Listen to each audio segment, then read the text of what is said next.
A 3 a.m. text, a child's life hanging in the balance, a message sent to the wrong number. What Nia Adebayo got back wasn't the help she was begging for.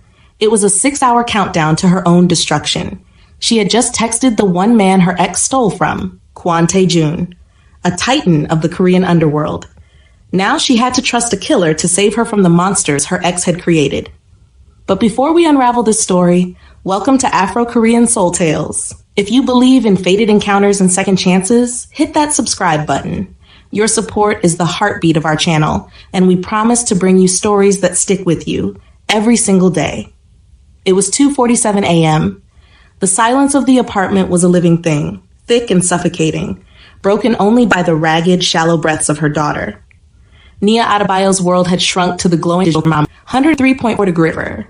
Zoe, her 6-year-old daughter, the single brilliant light in her often dark world, was limp on the sofa, her skin radiating a terrifying, dry heat.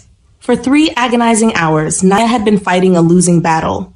She'd been sponging Zoe's small body with cool water, a ritual of desperation. She'd watched the numbers on the thermometer defy the children's Tylenol, climbing steadily upward like a relentless tide.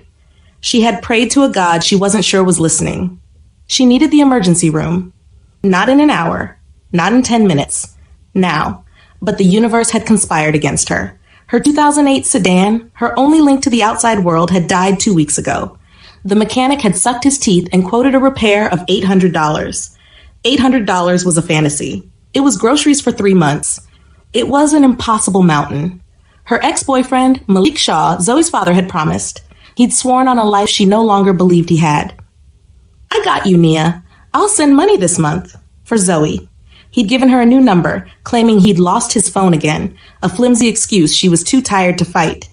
Nia's hands, slick with sweat and fear, fumbled for her phone. She pulled up the contact, the new number Malik had texted her last week. Her fingers flew across the cracked screen, each tap a miniature explosion of panic.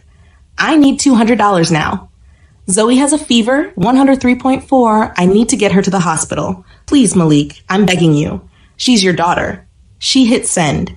The delivered receipt felt like a hollow victory. She immediately began the second part of her desperate dance, pulling up the Uber app, knowing what she'd find. Surge pricing. $84 for a ride to St. Jude's. She checked her bank account. The screen stared back at her, a brutal digital slap in the face.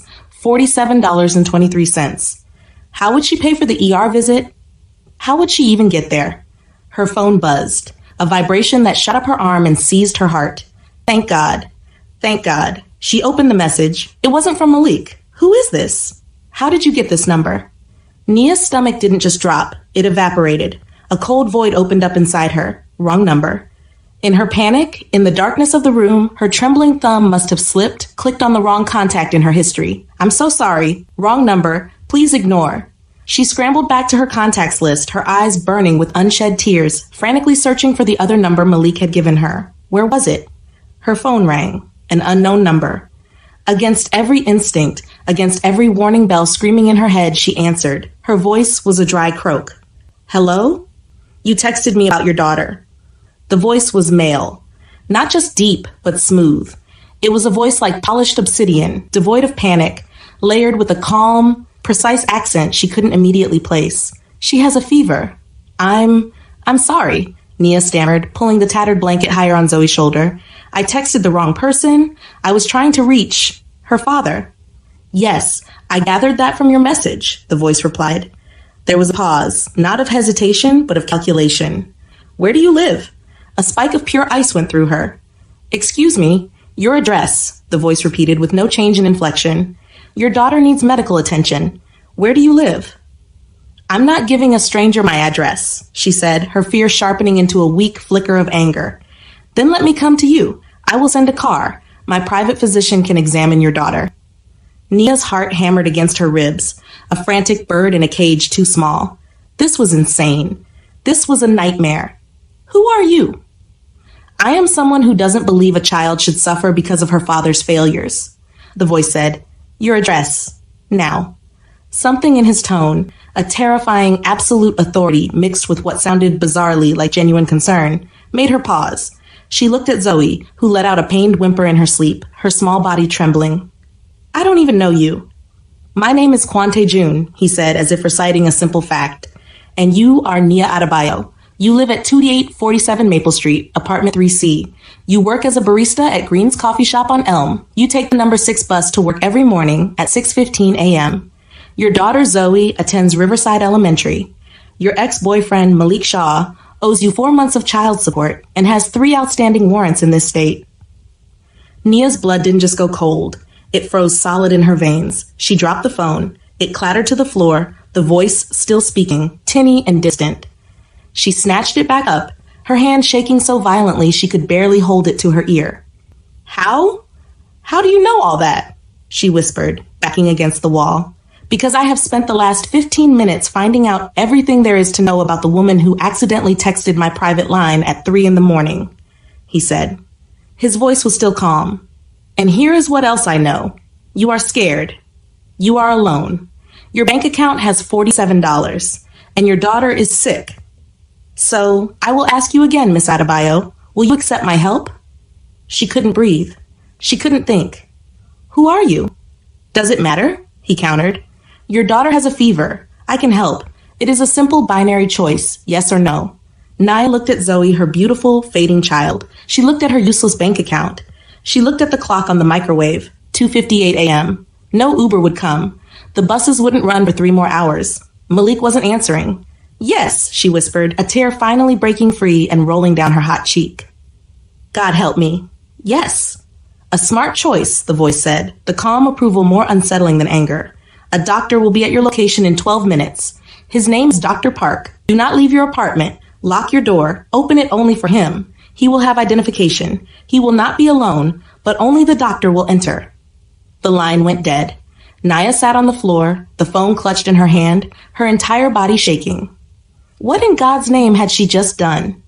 She'd given a total stranger, a man who could dismantle her life in 15 minutes, access to her home. She should call the police. She should grab Zoe and run. But where? Where would she run to, with $47 and a child on fire with fever? Exactly 12 minutes later, a soft, precise knock echoed through the apartment. Nia crept to the door, her heart in her throat, and looked through the peephole. Her breath caught. A middle-aged Asian man in an impeccably tailored suit stood in the dim hallway, holding a black medical bag. He looked like a university professor, not a 3 a.m. house call doctor. Flanking him, standing 2 steps back, were 2 men. They were not doctors. They were large, broad-shouldered, and dressed in black suits that seemed to absorb the dim light. They were perfectly, terrifyingly still. Dr. Park, the man said, his voice polite. He held up a laminated ID badge to the peephole. Mr. Kwon sent me. Nia's hands trembled as she fumbled with the locks. She opened the door, but only as far as the security chain would allow. Just you, she said, her voice shaking. Not them. Dr. Park nodded, a flicker of understanding in his eyes. He gestured, a sharp backward flick of his hand, and the 2 men stepped back into the shadows by the stairwell. Nia undid the chain and let him in, immediately relocking the deadbolt and sliding the chain back into place. The sound of the metal sliding home felt final. For the next 30 minutes, Dr. Park was a miracle of gentle efficiency. He didn't seem to notice the peeling paint or the second-hand furniture. His focus was entirely on Zoe. He took her temperature, listened to her breathing with a cold stethoscope, and checked her throat and ears with a small light. His touch was soft, his voice murmuring and kind as Zoe stirred. Strep throat, he announced finally, packing his instruments. A severe bacterial infection. She needs antibiotics immediately. He pulled a bottle of liquid amoxicillin and a small box of children's fever reducers from his bag. I have the first doses here. Start her on this tonight. She should show marked improvement within 24 hours. If the fever does not break by this time tomorrow evening, you will call me directly. He handed Nia a thick, embossed business card. Dr. Michael Park, it read, followed by a string of credentials and a phone number. Personal cell. How much do I owe you?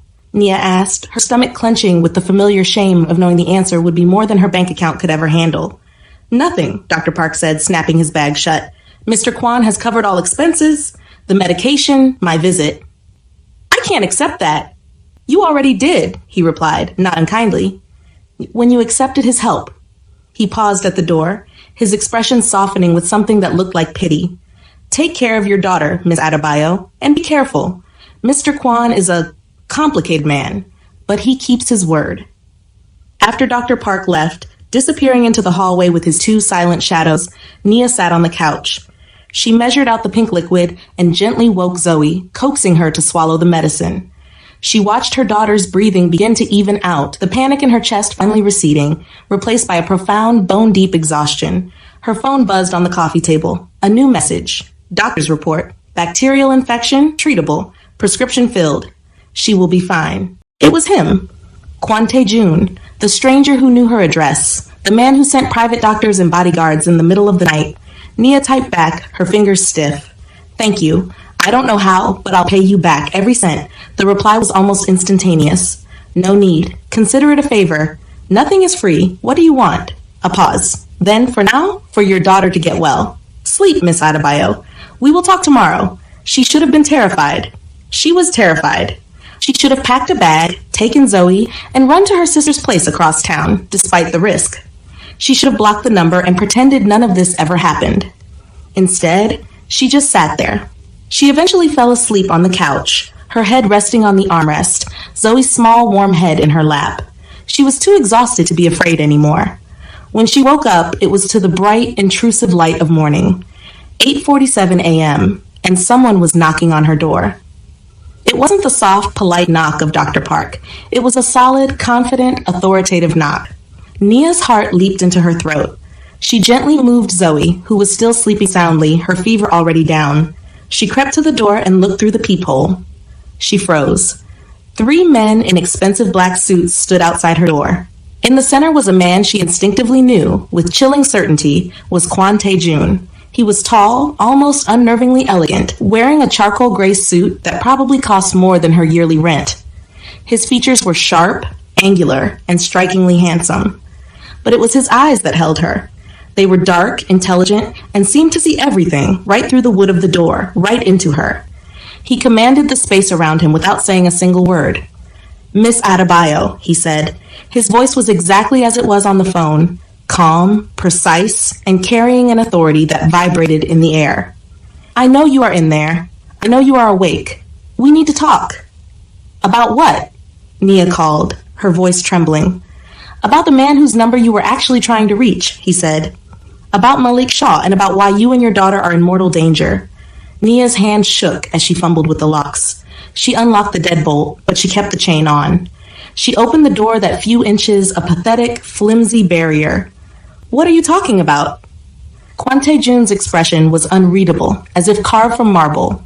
Malik Shaw stole from me, Miss Adebayo. Quite a lot, actually. Money, product, proprietary information, trust. I have been looking for him for 3 weeks. He paused, his eyes never leaving hers.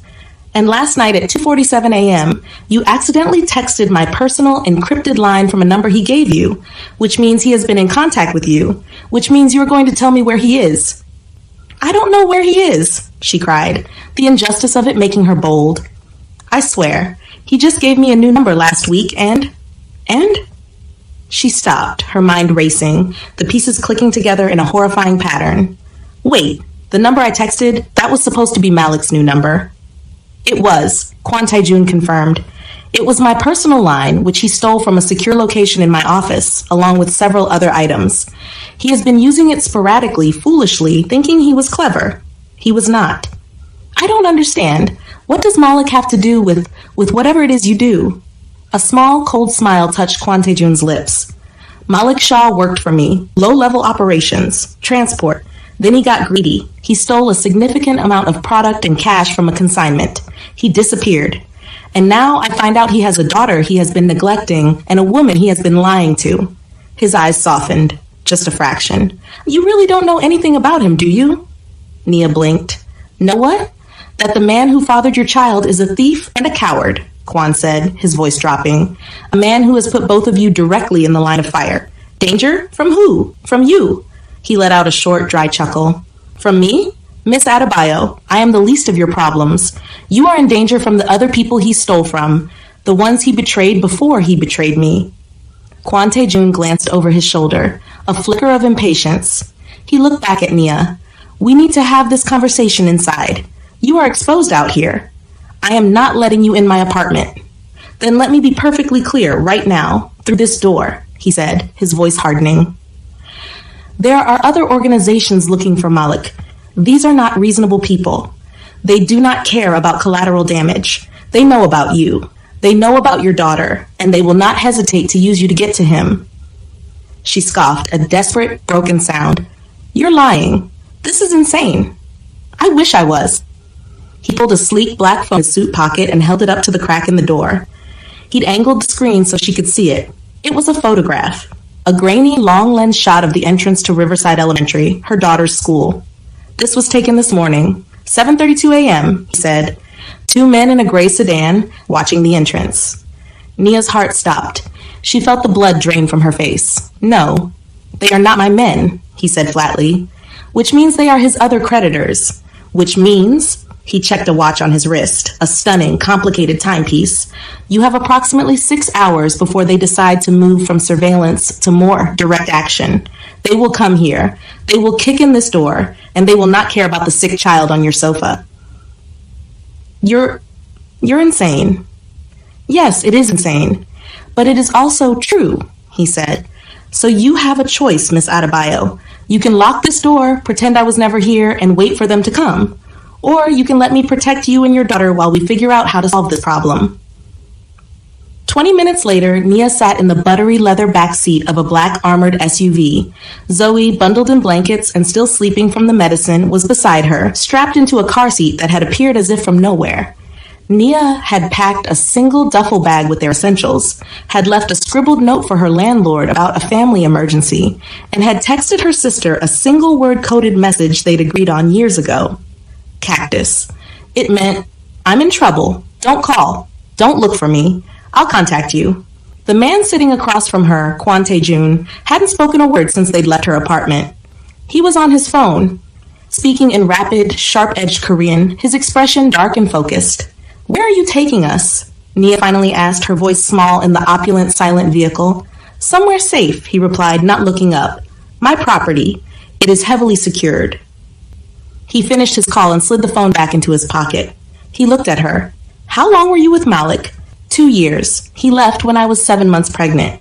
A smart man, Kwon mused, leaving before the responsibility became real. Are you defending him?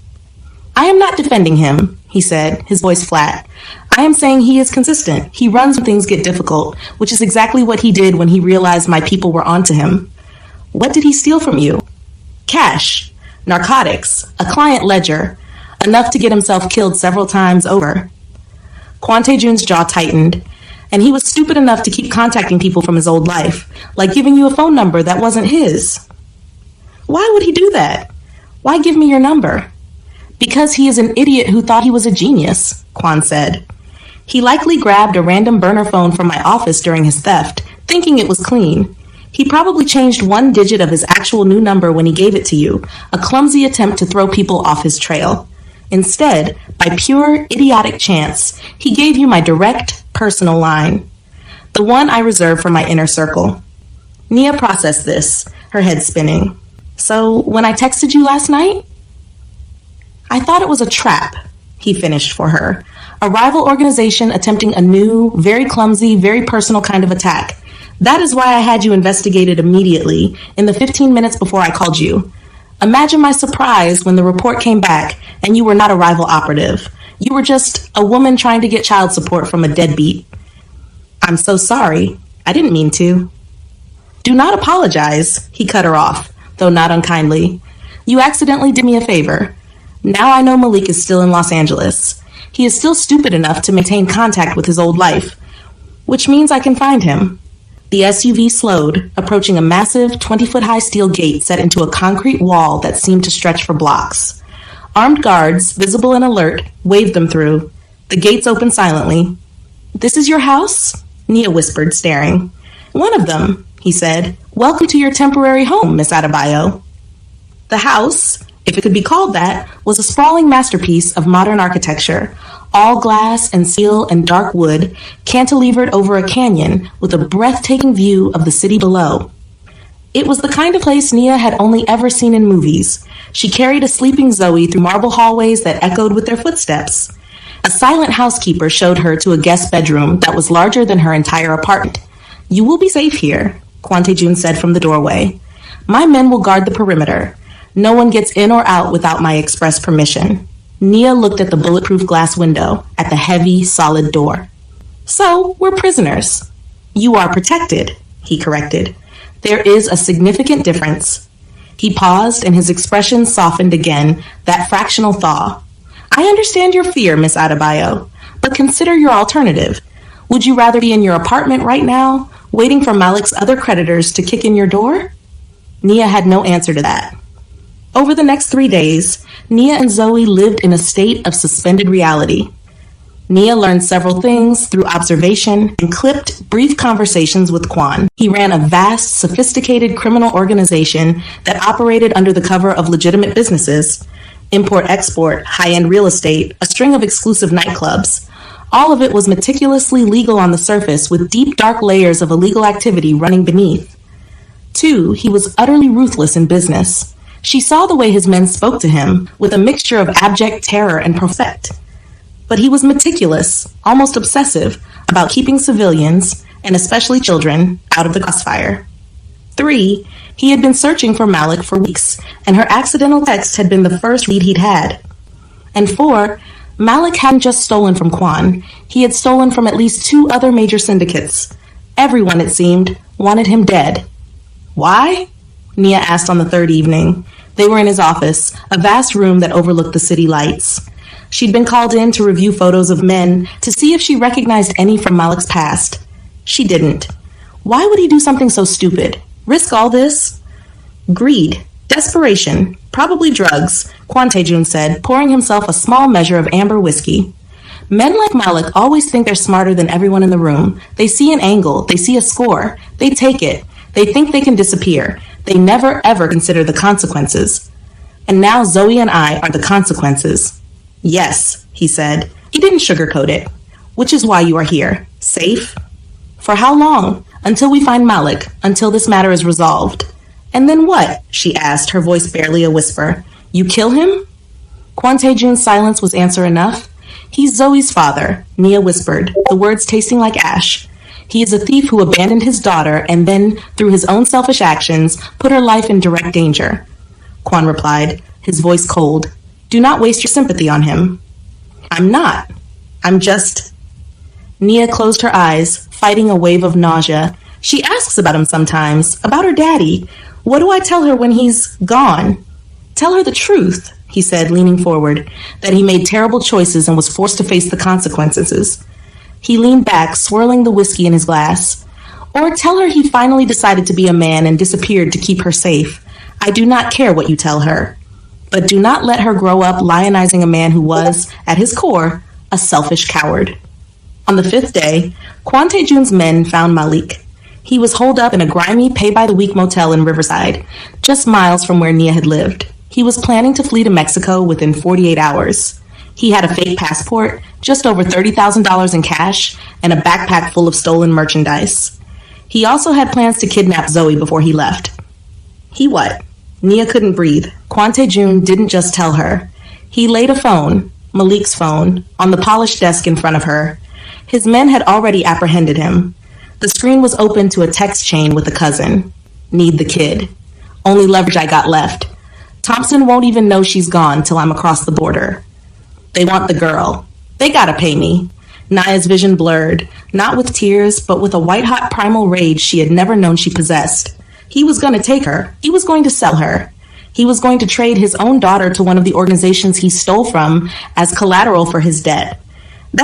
He wouldn't. She's his daughter, his blood. She is a commodity to him. Kwon's voice was pure ice, cutting through her shock.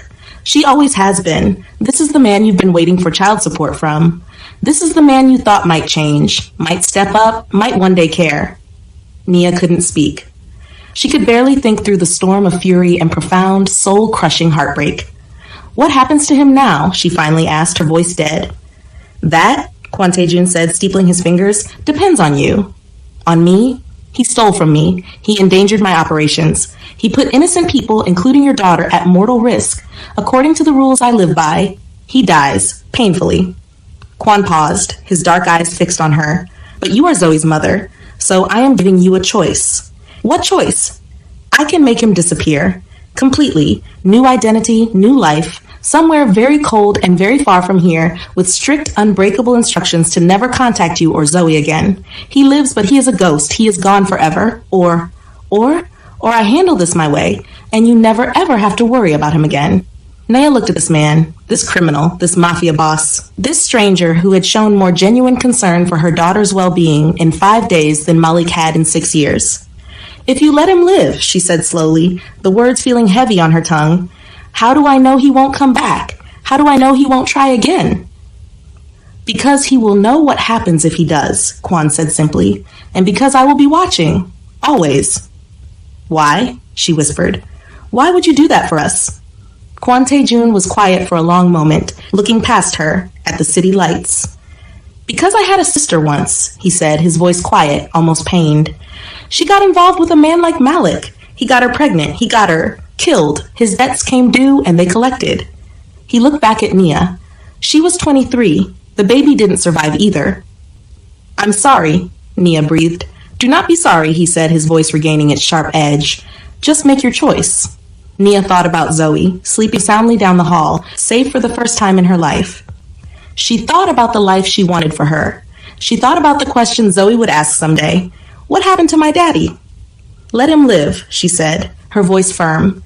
But I never want to see him again. And I want it in writing. I want him to sign away his parental rights, legally, forever. Done. 3 days later, Malik Shah, under extreme duress, legally and irrevocably signed away all parental rights to Zoe Adebayo. He was given a new identity, $5,000, and put on a one-way flight to Anchorage, Alaska, with the very clear, very visual instruction that if he ever returned to the state of California, he would be killed on sight. And Nia stood in Kwon Tae-joon's office once again, holding the signed, notarized documents, trying to figure out what came next. You are free to go, he said, standing by the window. Back to your apartment, back to your life. I will have someone repair your car, and I will make sure you have enough money to cover your rent and expenses for the next 6 months while you get back on your feet. That's it? What else would there be? He asked. I thought... Nia hesitated, her heart pounding. I thought you'd want something. Everyone always wants something. I wanted Malik, he replied, turning to face her. I got him. You and your daughter were collateral damage. I chose to protect that collateral. The account is settled. But it wasn't. It wasn't all. Nia could see it in the way he looked at her. She could see it in the way he had, personally, checked on Zoe every single evening, asking the doctor for updates. She saw it in the way he'd made sure her daughter had every comfort, from new toys to her favorite foods, while they were here. What if I don't want to go back? The words were out before Nia could stop them. Kwon Tae-joon's eyes narrowed. Excuse me? My apartment, Nia said, finding her footing, the words tumbling out. It's in a bad neighborhood. My job pays minimum wage. Every single month is a struggle just to survive. And now I know. I know that bad people other than you, know where I live. They know about Zoe. She took a deep breath, meeting his intense gaze. You said you'd be watching, to make sure Malik doesn't come back. So what if we just stayed here? You want to stay in my house.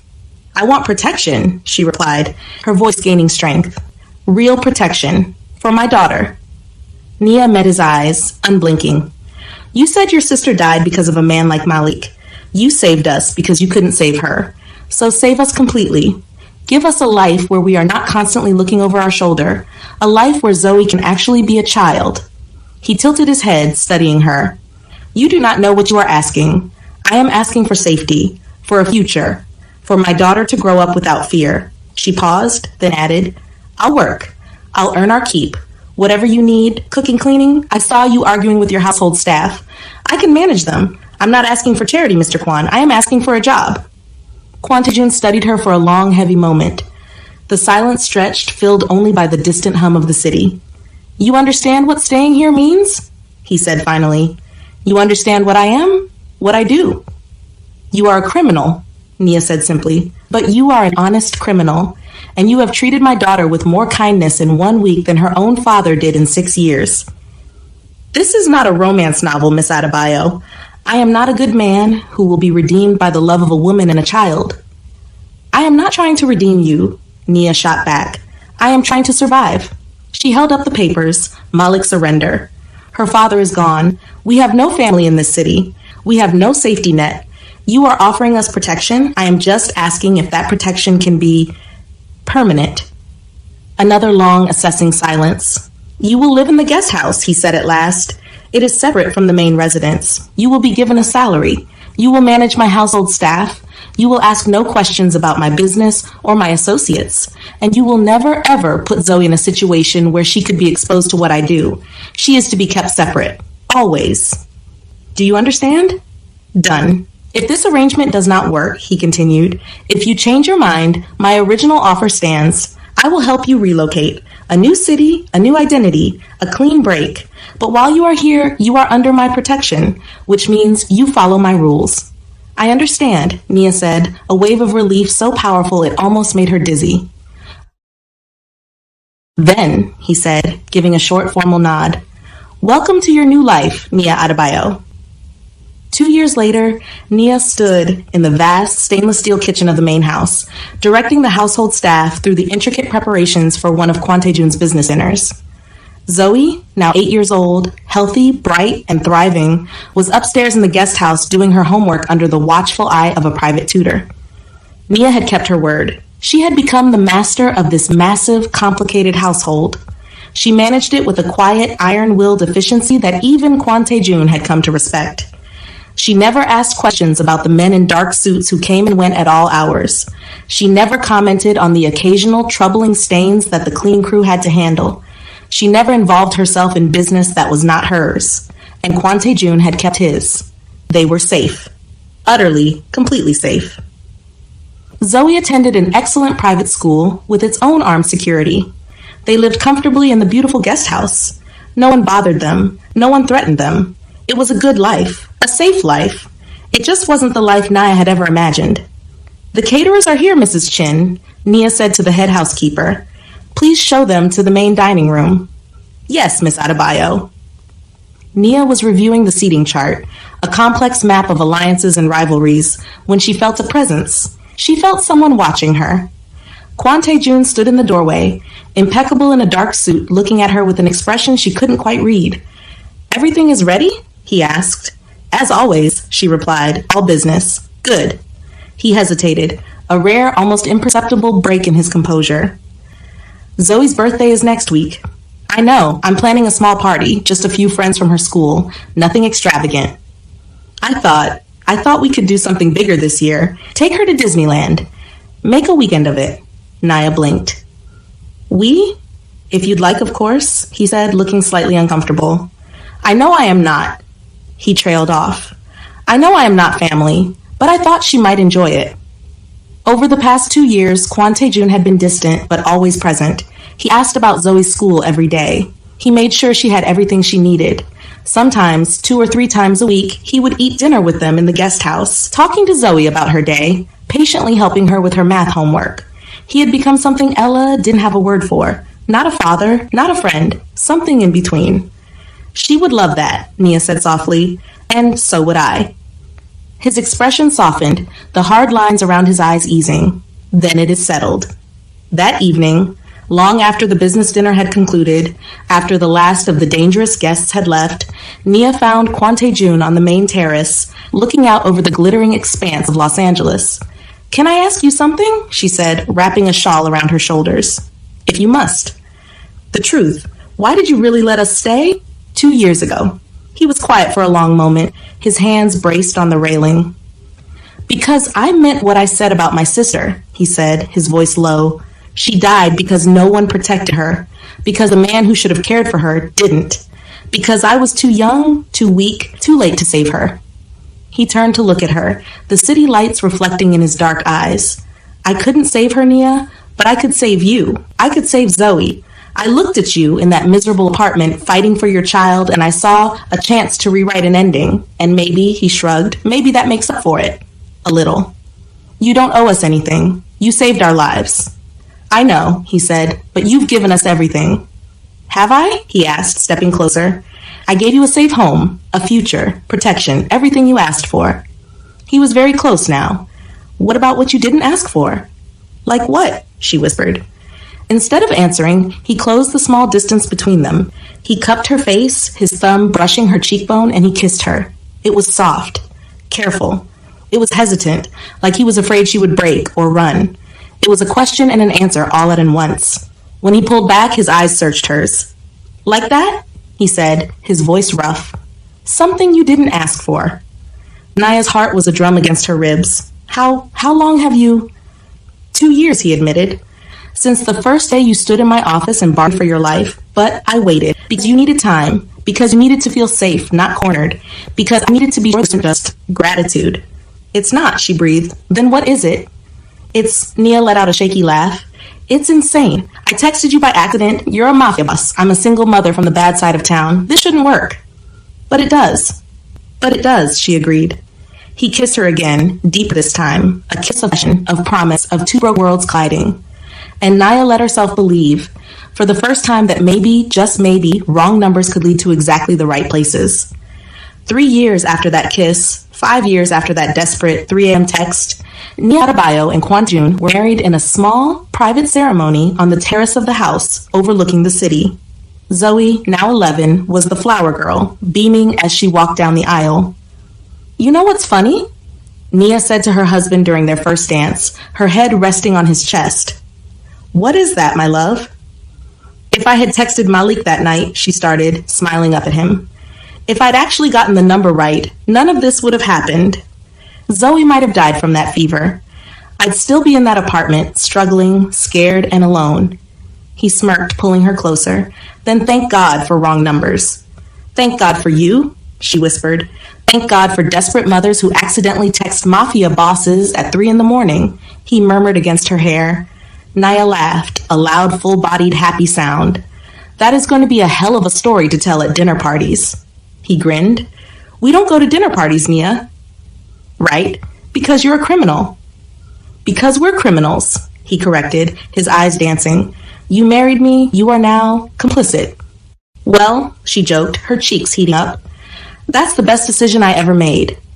And as they danced under the stars, surrounded by discreetly placed armed guards, a handful of questionable business associates, and one very happy 11-year-old girl, Nia thought about that night 5 years ago, about the terror, about the desperation, about the message she'd sent to the wrong number, about the danger who had answered, about the life she had never, in her wildest dreams, planned for, but the one she couldn't imagine living without. Sometimes the wrong number is exactly the right one. You just have to be brave enough to answer when danger and destiny calls. Sometimes the message you never meant to send is the one that delivers your destiny. And sometimes the most dangerous man is the only one who can offer true safety. Thank you for joining us on this journey. If their story touched your heart, let us know in the comments. We read every single one. This is Afro-Korean Soul Tales. Don't forget to like, subscribe, and turn on notifications because our next story is waiting to find you.